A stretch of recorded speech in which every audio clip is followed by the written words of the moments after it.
नौका का दर्शन तथा कन्या को अत्यंत दुखी देखकर भयभीत मन से साधु राम के वैश्य ने सोचा, ये क्या आश्चर्य हो गया है। नाव का संचालन करने वाले मल्लाह भी चिंतित हो गए। तदनंतर वह लीलावती भी कन्या को देखकर विह्वल हो गई और अत्यंत दुख से विलाप करती हुई अपने पति से बोली, अभी अभी नौका के साथ दामाद जी कैसे अलक्षित हो गए हैं। न जाने किस देवता की उपेक्षा से नौका का हरण हो गया है, अथवा हम सत्यनारायण भगवान की माया से मोहित हो गए। भगवान सत्यनारायण के महात्म्य को कौन जान सकता है। ऐसा कहकर के सजलों के साथ विलाप करने लगी और कलावती कन्या को गोदी में लेकर के रोने लगी। कलावती कन्या भी अपने पति के नष्ट हो जाने पर दुखी हुई और पति की चरण पादुका लेकर उनका अनुगमन करने के लिए उसने मन में निश्चय किया।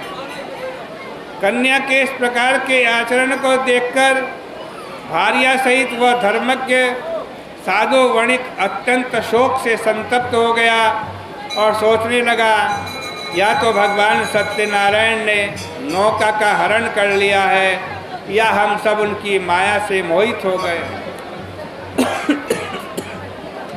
मैं अपनी धन शक्ति के अनुसार भगवान सत्यनारायण का पूजन करूंगा।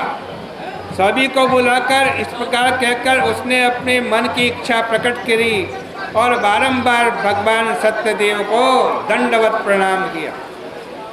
इससे तीनों के परिपालक भगवान सत्यदेव प्रसन्न हो गए। भक्त वत्सल भगवान ने कृपा पूर्वक कहा, तुम्हारी कन्या प्रसाद छोड़ करके अपने पति को देखने के लिए आई है, इसीलिए उसका पति अदृश्य हो गया है। यदि ये घर जावे, श्रद्धा से प्रसाद ग्रहण करे, फिर वापस आवे तो इसको पति मिल जाएगा, इसमें कोई संशय नहीं।